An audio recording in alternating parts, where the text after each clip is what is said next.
മകന്റെ കൊലപാതകം പോലീസ് അട്ടിമറിച്ചു. വിജയകുമാറിനെയും ഭാര്യയെയും കൊല്ലിച്ചത് മകന്റെ ഘാതകർ. മകൻ ജീവനൊടുക്കിയതല്ല, അവനെ കൊന്നതാണ് എന്ന് ചൂണ്ടിക്കാട്ടി തന്റെ മകന്റെ അസ്വാഭാവിക മരണത്തിൽ CBI അന്വേഷണം വേണമെന്ന വിജയകുമാറിന്റെ ആവശ്യം ഹൈക്കോടതി അംഗീകരിച്ച് 2 മാസങ്ങൾക്കുള്ളിലാണ് വിജയകുമാറും ഭാര്യ മീരയും ദാരുണമായി കൊല്ലപ്പെട്ടത്. 8 വർഷം മുമ്പ് മകൻ കൊല്ലപ്പെട്ട വിഷയത്തിൽ ഇക്കഴിഞ്ഞ ഫെബ്രുവരിയിലാണ് ഹൈക്കോടതി CBI അന്വേഷണത്തിന് ഉത്തരവിട്ടത്. എന്നാൽ 2 മാസങ്ങൾക്കുള്ളിൽ പരാതി നൽകിയ മാതാപിതാക്കൾ തന്നെ കൊല്ലപ്പെട്ടത് ദുരൂഹത വർദ്ധിപ്പിക്കുന്നു. കോട്ടയം ഇന്ദ്രപ്രസ്ഥം ഓഡിറ്റോറിയം ഉടമയായ വിജയകുമാറിനെയും ഭാര്യയെയും ഇന്ന് രാവിലെയാണ് വീട്ടിൽ കൊല്ലപ്പെട്ട നിലയിൽ കണ്ടെത്തിയത്. 2017 ജൂൺ മാസത്തിലാണ് വിജയകുമാറിന്റെ മകൻ ഗൗതം കൃഷ്ണകുമാറിനെ തെള്ളകം കാരിത്താസ് ആശുപത്രിക്ക് സമീപമുള്ള റെയിൽവേ ട്രാക്കിന് സമീപം മരിച്ച നിലയിൽ കണ്ടെത്തിയത്. 28 വയസ്സായിരുന്നു ഗൗതമിന്റെ പ്രായം. കാരിത്താസ് റെയിൽവേ ഗേറ്റിന് സമീപമായിരുന്നു ഗൗതമിന്റെ മൃതദേഹം അന്ന് കണ്ടത്. ഗൗതമിന്റെ കാർ കാരിത്താസ് ജംഗ്ഷനും അമ്മഞ്ചേരിക്കും ഇടയിലുള്ള റോഡിൽ പാർക്ക് ചെയ്ത നിലയിലും കണ്ടെത്തിയിരുന്നു. മറ്റൊരു ദുരൂഹമായ കാര്യവും ITV ന്യൂസ് കണ്ടെത്തി. മകനെ കാണാനില്ലെന്ന് കാട്ടി പിതാവ് വിജയകുമാർ 2017 ജൂൺ 3-ാം തീയതി 4:47 കോട്ടയം വെസ്റ്റ് പോലീസ് സ്റ്റേഷനിൽ പരാതി നൽകിയതനുസരിച്ച് 829/2017 ക്രൈം നമ്പറായി KP ആക്ട് സെക്ഷൻ 57 പ്രകാരം കാണാനില്ല എന്നൊരു കേസ് മാത്രമാണ് അന്നെടുത്തത്. FIR-ൽ പറഞ്ഞിരിക്കുന്നത് ഇപ്രകാരമാണ്: ആവലാതിക്കാരനും മറ്റും കുടുംബമായി താമസിപ്പിക്കുന്ന കോട്ടയം വില്ലേജ് വേളൂർക്കരയിൽ തിരുവാതുക്കൽ ഭാഗത്ത് ശ്രീവത്സം വീട്ടിൽ നിന്നും 2/6/2017 തീയതി രാത്രി 19:15 മണിക്ക് ഡിയാന്റെ മകൻ ഗൗതം വയസ്സ് 28 കോട്ടയം ഭാഗത്തേക്ക് KL 5 AP 6465 നമ്പർ കാറിൽ പോയിട്ട് ഈ സമയം വരെ തിരികെ എത്തിയിട്ടില്ല. ഗൗതം കൃഷ്ണകുമാറിനെ ഏറ്റുമാനൂർ പോലീസ് സ്റ്റേഷൻ പരിധിയിൽ വരുന്ന തെള്ളകം കാരിത്താസ് ആശുപത്രിക്ക് സമീപമുള്ള റെയിൽവേ ട്രാക്കിന് സമീപം കൊല്ലപ്പെട്ട നിലയിൽ കണ്ടെത്തിയിട്ടും ഏറ്റുമാനൂർ പോലീസ് സ്റ്റേഷനിൽ കേസ് രജിസ്റ്റർ ചെയ്തിരുന്നില്ല. കോട്ടയം വെസ്റ്റ് പോലീസ് സ്റ്റേഷനിൽ മാൻ മിസ്സിംഗിന് രജിസ്റ്റർ ചെയ്ത 829/2017 ക്രൈം നമ്പറായി രജിസ്റ്റർ ചെയ്ത കേസ് അമെൻഡ് ചെയ്ത് അത് അന്വേഷിക്കുകയായിരുന്നുവെന്ന് പോലീസ് പറയുന്നുണ്ടെങ്കിലും ആ വിവരങ്ങളൊന്നും ലഭ്യമല്ല. ഏത് പൊട്ടനെ കണ്ടാലും ഒരു കൊലപാതകമാണ് എന്ന് പ്രഥമദൃഷ്ട്യാ മനസ്സിലാകുന്നതായിരുന്നു ഗൗതം കൃഷ്ണകുമാറിന്റെ കൊലപാതകം. ഗൗതം സഞ്ചരിച്ച കാറിൽ നിറയെ രക്തമായിരുന്നു.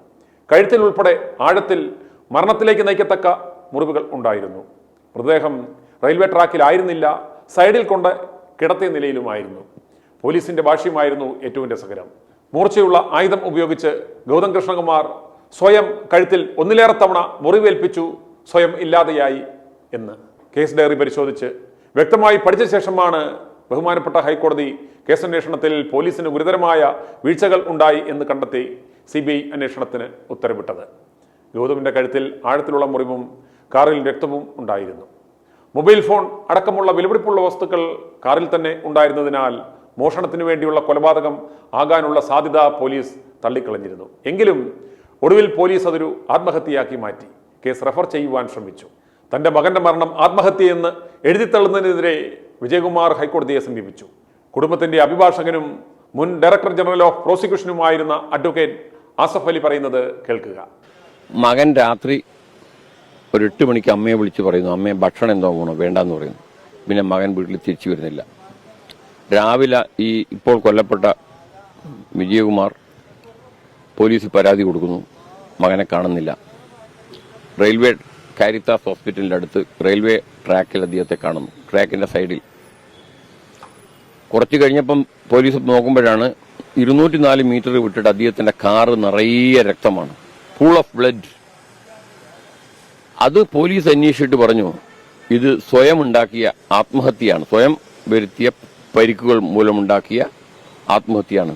കേരള പോലീസ് അന്വേഷിച്ചുകൊണ്ടിരിക്കുന്ന അവസരത്തിലാണ് അന്വേഷണം തൃപ്തികരമല്ല എന്ന് പറഞ്ഞ് വിജയകുമാർ ഹൈക്കോടതിയിൽ CBI അന്വേഷണം ആവശ്യപ്പെട്ടത്. കേരള പോലീസ് അന്വേഷിച്ചിട്ട് പറഞ്ഞു അത് ആത്മഹത്യയാണ്. അപ്പോൾ കേസുകൾ പരിശോധിച്ചാൽ, സംഭവങ്ങൾ ഓരോന്ന് പരിശോധിച്ചാൽ അത് ആത്മഹത്യൻ്റെ സാധ്യത വളരെ കുറവാണ്. കേരള ഹൈക്കോടതി തന്നെ ഒരു ഘട്ടത്തിൽ IG-യെ സ്വമേധയാ കക്ഷി ചേർത്തു കേസന്വേഷണത്തിന് നിർദ്ദേശം കൊടുക്കാൻ വേണ്ടി പറഞ്ഞു. IG കേസന്വേഷണ ഉദ്യോഗസ്ഥന് കുറേ നിർദ്ദേശം കൊടുത്തു. ആ നിർദ്ദേശങ്ങളൊന്നും വേണ്ട രീതിയിൽ പാലിക്കപ്പെട്ടിട്ടില്ല. ആയതുകൊണ്ട് അങ്ങനെ നിർദ്ദേശം കൊടുത്ത് നടത്തിയ അന്വേഷണത്തിൻ്റെ അടിസ്ഥാനത്തിൽ ഇത് ആത്മഹത്യയാണ്, റെയിൽവേ ചാടി മരിച്ചതാണെന്നുള്ള ഫൈൻഡിങ്ങിലാണ് റഫർ റിപ്പോർട്ട് കൊടുത്തത് കോടതിയിൽ. അത് ചോദ്യം ചെയ്തുകൊണ്ടാണ് ആദ്യം CBI അന്വേഷണത്തിന് ആവശ്യപ്പെട്ടെങ്കിലും പിന്നീട് ഈ റഫർ റിപ്പോർട്ട് റദ്ദാക്കി ഇത് വീണ്ടും ഒരു തുടരന്വേഷണം നടത്തണമെന്ന് പറഞ്ഞിട്ടാണ് CBI അന്വേഷണം ആവശ്യപ്പെട്ട് വിജയകുമാർ ഹൈക്കോടതിയെ സമീപിച്ചത്. അപ്പോൾ പ്രോസിക്യൂഷൻ്റെ വാദം, പോലീസിൻ്റെ വാദം എന്ന് പറയുന്നത് സ്വയം കഴുത്തിന് കത്തി കൊണ്ട് മുറിവേൽപ്പിച്ച് ആത്മഹത്യ ചെയ്തെന്നാണ്. അപ്പോൾ അദ്ദേഹത്തിൻ്റെ കാറിന്ന് 204 മീറ്റർ ദൂരെയാണ് റെയിൽവേ ട്രാക്ക്. റെയിൽവേ ട്രാക്കിൻ്റെ സൈഡിലാണ് ബോഡി കണ്ടെത്തിയത്. ഈ കാറിൽ നിറയെ രക്തമായിരുന്നു. അപ്പോൾ കാറിൽ നിന്നാണ് ഇദ്ദേഹത്തെ ആക്രമിക്കപ്പെട്ടത്. അപ്പോൾ അത്രയും ഗുരുതരമായി പരിക്കേറ്റ ഗൗതം അത്ര ദൂരെ സഞ്ചരിച്ച് ആത്മഹത്യ ചെയ്യാൻ കഴിയില്ല എന്ന ഒരു കണ്ടെത്തലാണ്. ഇത് ഒരിക്കലും സൂയിസൈഡല്ല, ഇത് ഹോമിസൈഡാണ് എന്ന കണ്ടെത്തലിൽ കേരള ഹൈക്കോടതി ഇത് CBI അന്വേഷണത്തിന് ഉത്തരവിറക്കിയത്.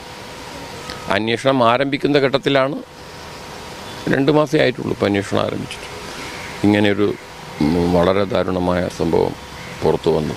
ഇതിൽ നിന്ന് ഇത്രയും ഗുരുതരമായി പരിക്കേറ്റിട്ടുണ്ടെങ്കിൽ അദ്ദേഹത്തിന് 204 മീറ്റർ ദൂരെ നടന്ന് ആത്മഹത്യ ചെയ്യാൻ പറ്റില്ല. വണ്ടിക്ക് ചാടിയിട്ടില്ല, റെയിൽവേ ട്രാക്കിൻ്റെ സൈഡിൽ അദ്ദേഹത്തെ കൊണ്ടുപോയി കിടത്തിയതായിട്ടാണ് കാണുന്നത്. കോടതിയുടെ കണ്ടെത്തലാണത്. കോടതി തെളിവുകളും കേസ് ഡയറിയും സൂക്ഷ്മമായി പരിശോധിച്ചിട്ടുള്ള കണ്ടെത്തലാണത്.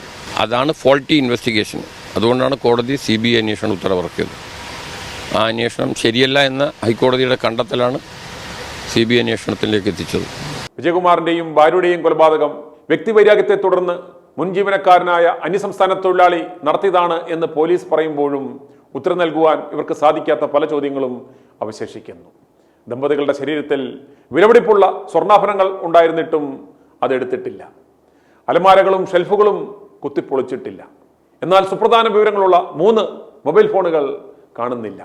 CCTVയുടെ DVRും കാണാനില്ല. കൊലപാതകം നടത്തിയ പ്രതി വീടിനുള്ളിൽ പ്രവേശിച്ചത് പിന്നിലെ വാതിൽ സ്ക്രൂ ഡ്രൈവർ കൊണ്ട് തുറന്നാണെന്ന് പോലീസ് ഇപ്പോൾ പറയുന്നു. ആദ്യം പറഞ്ഞത് അമ്മിക്കല്ലുകൊണ്ട് ഇടിച്ചു തകർത്തായിരുന്നു എന്നായിരുന്നു പറഞ്ഞത്. ആദ്യം വിജയകുമാറിനെയാണ് കോടാലി ഉപയോഗിച്ച് പ്രതി വെട്ടിയത് എന്നും വിജയകുമാറിന്റെ നിലവിളി കേട്ട് ഓടിയെത്തിയ മീരയെ പിന്നാലെ കൊലപ്പെടുത്തി എന്നും ഇരുവരെയും അതിക്രൂരമായി ആക്രമിച്ചാണ് കൊലപ്പെടുത്തിയത് എന്നും വിജയകുമാറിനെ വീട്ടിലെ ഹാളിലും മീരയുടെ മൃതദേഹം അകത്തെ മുറിയിലുമാണ് കണ്ടതെന്നും പോലീസ് പറയുന്നു. മൃതദേഹങ്ങളിലെ വസ്ത്രങ്ങൾ എങ്ങനെ നഷ്ടപ്പെട്ടു എന്നതിനും ഉത്തരമില്ല. വിജയകുമാറിന് വിദേശത്തുൾപ്പെടെ നിരവധി ബിസിനസ് ഉണ്ടെന്ന് പറയുന്നുണ്ടെങ്കിലും അയൽവാസികൾക്ക് പോലും അത് എന്ത് ബിസിനസ്സാണെന്ന് വ്യക്തമല്ല. അതുപോലെ ഇദ്ദേഹം ആരുമായും അടുത്തിടപഴകുന്ന വ്യക്തിയുമായിരുന്നില്ല എന്നാണ് അയൽവാസികൾ ITV ന്യൂസിനോട് പറഞ്ഞത്. ഇദ്ദേഹം ഒരു പ്രമുഖ രാഷ്ട്രീയക്കാരൻ്റെ ബിനാമിയായിരുന്നു എന്നും വിവരമുണ്ട്. ബിനാമി സ്വത്തുക്കൾ സംബന്ധിച്ച തർക്കമാണോ കുടുംബത്തെ മുഴുവനായി ഇല്ലാതാക്കുവാൻ പ്രേരിപ്പിച്ചത് എന്നും അന്വേഷിക്കേണ്ടതായിട്ടുണ്ട്. ഇദ്ദേഹത്തിൻ്റെ മൂത്തമകളുടെ വിവാഹം ഏതാനും മാസങ്ങൾക്ക് മുമ്പായിരുന്നു നടന്നത്. അയൽവക്കക്കാരെ പോലും വിളിച്ചിരുന്നില്ല. മകൾ വിദേശത്താണ്. മകന്റെയും വിജയകുമാറിന്റെയും ഭാര്യയുടെയും കൊലപാതകങ്ങൾക്ക് പിന്നിൽ വൻ ശക്തികളായതുകൊണ്ടാണ് മകന്റെ മരണം ആത്മഹത്യയാക്കുവാനും മാതാപിതാക്കളുടെ മരണം മുൻ വൈരാഗ്യം കൊണ്ട് മുൻ വീട്ടുജോലിക്കാരൻ നടത്തിയ കൊലപാതകമാണെന്നുമുള്ള തിരക്കഥ ആക്കി മാറ്റിയത്. ഗൗതം കൃഷ്ണകുമാറിന്റെ മരണത്തിൽ അന്വേഷണം ആരംഭിച്ച CBI സംഘം കോട്ടയം തിരുവാതുക്കലിൽ ഇരട്ടക്കൊലപാതകം നടന്ന സംഭവസ്ഥലത്തെത്തി. വിജയകുമാറിന്റെയും മീരയുടെയും മരണം സംബന്ധിച്ച് ലഭിച്ച സൂചനകൾ പോലീസ് CBIയെ ധരിപ്പിച്ചിട്ടുണ്ടെന്ന് കോട്ടയം SP ഷാഹുൽ ഹമീദ് പറഞ്ഞു. ഗൗതമിന്റെ മരണവും വിജയകുമാറിന്റെയും മീരയുടെയും കൊലപാതകവും തമ്മിൽ ബന്ധമില്ലെന്നാണ് കേരള പോലീസ് ആവർത്തിച്ച് പറയുന്നത്. ഗൗതമിന്റെ മരണത്തിൽ CBI അന്വേഷണം ആരംഭിച്ച് ദിവസങ്ങൾക്കുള്ളിലാണ് വിജയകുമാറും ഭാര്യയും കൊല്ലപ്പെട്ടിരിക്കുന്നത്. ഈ സാഹചര്യം കൂടി കണക്കിലെടുത്താണ് CBI സംഘം സംഭവസ്ഥലത്തെത്തിയത്. CCTVയുടെ DVR വീട്ടിൽ നിന്ന് മോഷണം പോയ സാഹചര്യത്തിൽ അത് കണ്ടെത്തുവാനുള്ള തീവ്രശ്രമത്തിലാണ് ഇപ്പോൾ പോലീസ്. ഇതിന്റെ ഭാഗമായി വീട്ടിലെ കിണർ വറ്റിച്ച് പരിശോധന നടത്തുവാനാണ് തീരുമാനം. പ്രദേശത്ത് മഴ പെയ്യുന്നതുകൊണ്ട് ഈ നീക്കത്തിൽ അല്പം തടസ്സം നേരിടുന്നുണ്ട്. പ്രതി കിണറിന് സമീപം എത്തിയതിന്റെ തെളിവുകൾ ലഭിച്ച സാഹചര്യത്തിലാണ് പോലീസ് കിണർ പരിശോധിക്കുന്നത്. DVR കിണറ്റിൽ കളഞ്ഞോ എന്നാണ് പ്രധാനമായും പരിശോധിക്കുക. വീട്ടിൽ നിന്ന് 3 മൊബൈൽ ഫോണുകളും മോഷണം പോയിട്ടുണ്ട്. ഈ ഫോണുകൾ സ്വിച്ച് ഓഫ് ചെയ്ത നിലയിലാണ്. ബിനാമി ഇടപാടുകാരോ വിജയകുമാറിന്റെ ബിസിനസ് പങ്കാളികളോ സ്വത്ത് സംബന്ധമായ വിഷയത്തിൽ നടത്തിയ കൂട്ടക്കൊലപാതകമാണ് ഇതെന്ന് നിസ്സംശയം പറയാം. മകളെ കൂടി ഇല്ലാതാക്കിയാൽ ഒരു കുടുംബമേ ഇല്ലാതാകും. മകന്റെ കൊലപാതകം പോലീസ് എന്തിന് ആത്മഹത്യയാക്കി മാറ്റി? ആരാണിതിന് പിന്നിൽ എന്ന് ആദ്യം കണ്ടുപിടിച്ചാൽ എല്ലാത്തിനുമുള്ള ഉത്തരം കൃത്യമായി കിട്ടും. ഗ്രേഡ് ASI സന്തോഷ് മോൻ PR ആണ് ഈ FIR രജിസ്റ്റർ ചെയ്തിരുന്നത്? ആരായിരുന്നു ആ സമയത്തെ SHO? ആരായിരുന്നു ആ സമയത്തെ കോട്ടയം ജില്ലാ പോലീസ് മേധാവി? CBI അന്വേഷണം അവരിൽ നിന്ന് തന്നെ തുടങ്ങട്ടെ.